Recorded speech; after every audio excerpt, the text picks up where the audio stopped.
Hello friends, स्वागत है आपके अपने पसंदीदा YouTube channel PK study points में। आज जो है 10th के लिए वस्तुनिष्ठ प्रश्न लेकर आए हैं।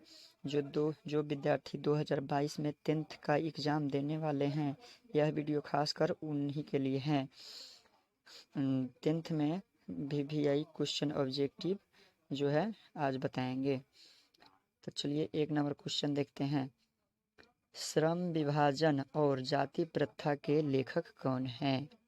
श्रम विभाजन और जाति प्रथा के लेखक कौन है? यह चैप्टर नंबर 1 से ही है क्वेश्चन, जिसका राइट आंसर हो जाएगा Bhimrao Ambedkar. Answer B number question answer right से हो जाएगा। चलिए क्वेश्चन नंबर 2 देखेंगे अब। डॉक्टर अंबेडकर का पिता का नाम क्या था? तो डॉक्टर अंबेडकर के पिता का नाम रामदेव सकपाल था। इसका आंसर राइट आंसर हो जाएगा ए। चलिए क्वेश्चन नंबर 3 देखेंगे।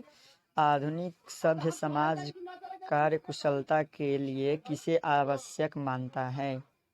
तो इसका राइट आंसर हो जाएगा ए, श्रम विभाजन। चलिए क्वेश्चन नंबर 4 देखेंगे। जाति प्रथा भारत में बेरोजगारी का एक कारण बनी हुई है। तो इसका प्रमुख प्रत्यक्ष दोनों हो जाएगा, यानी सी ए बी दोनों। चलिए दोस्तों, उसके आगे 5 नंबर क्वेश्चन देखेंगे हम लोग। मुख्य नायक क्या है?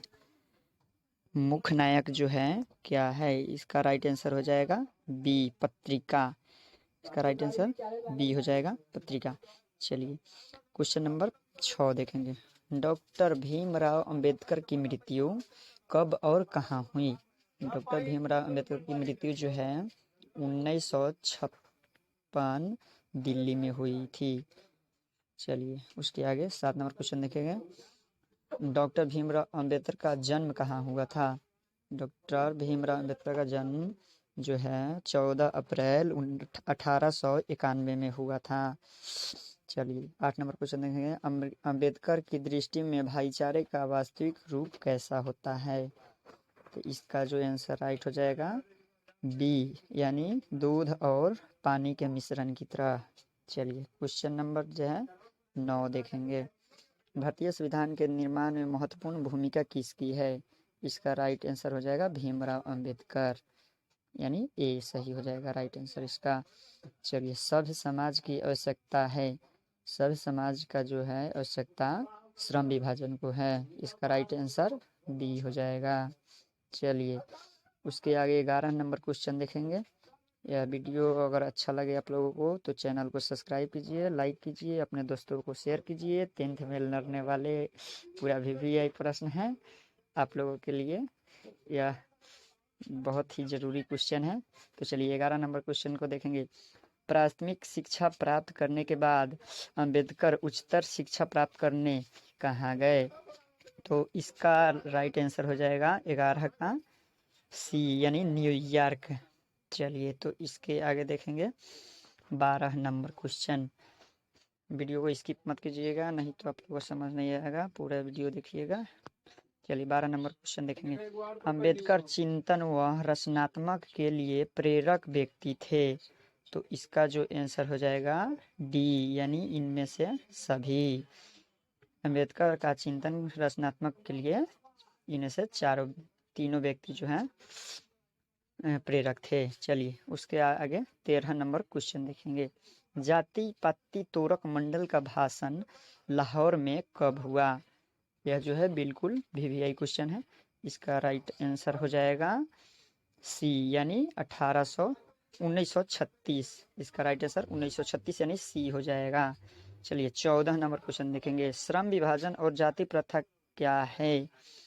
यह जो है श्रम विभाजन और जाति प्रथा क्या है? इसका राइट आंसर सी, निबंध हो जाएगा, यानी निबंध। चलिए 15 नंबर क्वेश्चन देखेंगे। निम्नलिखित रचनाओं में से कौन सी रचना डॉक्टर अंबेडकर की है?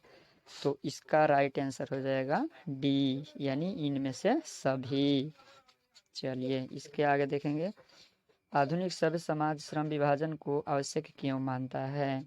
तो इसका राइट आंसर हो जाएगा कार्यकुशलता के लिए। चलिए 17 नंबर क्वेश्चन को देखेंगे। फटाफट आप लोग जो है यह देखते जाइए। यह क्वेश्चन बिल्कुल आप लोगों के लिए सिर्फ है, बिल्कुल लड़ेगा यह गारंटी के साथ। चलिए 17 नंबर क्वेश्चन है, श्रम विभाजन और जाति प्रथा पाठ बाबा साहब के किस भाषण का संपादित अंश है? तो इसका राइट आंसर यानी 17 का राइट आंसर हो जाएगा श्रम विभाजन और जाति प्रथा पाठ बाबा साहब के किस भाषण का संपादित है? तो इसका राइट आंसर एलिहेशन ऑफ कास्ट हो जाएगा, यानी आंसर ए नंबर सही होगा इसका। सॉरी इसका 17 का आंसर सी हो जाएगा, एलिहेशन ऑफ कास्ट। चलिए 18 नंबर क्वेश्चन देखेंगे, अम्बेडकर के भाषण एनिहिलेशन ऑफ कास्ट को किसने हिंदी में रूपांतरित किया? तो इसका राइट आंसर हो जाएगा लल्लई सिंह यादव, यानी ए नंबर आंसर सही हो जाएगा। तो चलिए 19 नंबर क्वेश्चन में देखेंगे, अम्बेडकर का जन्म किस परिवार में हुआ? तो ये लोग आप लोग जानते ही होंगे कि अम्बेडकर जी का जन्म दलित परिवार में, एक दलित परिवार में हुआ था। चलिए तो इसका राइट आंसर सी हो जाएगा, यानी दलित परिवार। चलिए 20 में देखेंगे, लेखक को इस युग में कहाँ पर विमंडला दिखाई दिया? तो इसमें जो है इसका 20 का राइट आंसर हो जाएगा जातिवाद में। चलिए तो 21 नंबर क्वेश्चन देखेंगे, डॉक्टर अंबेडकर के माता का नाम क्या था? डॉक्टर अंबेडकर का माता का नाम जो है भीमाबाई था, इसलिए उनका भी नाम भीमराव अंबेडकर पड़ा था। तो चलिए 22 नंबर क्वेश्चन देखेंगे, अंबेडकर ने पीएचडी किस उपाधि कब धारण की? तो अंबेडकर जी का पीएचडी की उपाधि जो है 1916 में, यानी राइट आंसर सी हो जाएगा इसका। तो चलिए 23 नंबर क्वेश्चन देखेंगे, लेखक की दृष्टि में विवंडना की बात क्या है? तो लेखक की दृष्टि में जो है 23 नंबर का आंसर जो हो जाएगा जातिवाद के पोषकों की कमी नहीं है, यानी लेखक की दृष्टि में विवंडना की बात जो है इसका राइट आंसर हो जाएगा जातिवाद के पोषकों की कोई कमी नहीं है। चलिए 24 नंबर में देखेंगे, लेखक की दृष्टि में आदर्श समाज कैसा होना चाहिए? तो लेखक की दृष्टि में जो है समाज, आदर्श समाज जिसमें स्वतंत्रता, समानता और भातृत्व का भाव हो, यानी राइट आंसर ए हो जाएगा। चलिए 25 नंबर क्वेश्चन देखेंगे, लेखक बेरोजगारी का प्रमुख और प्रत्यक्ष कारण किसे मानते हैं? तो ये जो है जाति प्रथा को मानते हैं, इसका राइट आंसर सी हो जाएगा। चलिए 26 नंबर क्वेश्चन देखेंगे, the caste in India their mechanism किनकी रचना है? इसका जो राइट आंसर हो जाएगा ए, यानी भीमराव अंबेडकर जी का जो है यह है। चलिए उसके आगे 27 नंबर क्वेश्चन देखेंगे, आर्थिक पहलू से भी जाति प्रथा है, आर्थिक पहलू से भी जाति प्रथा है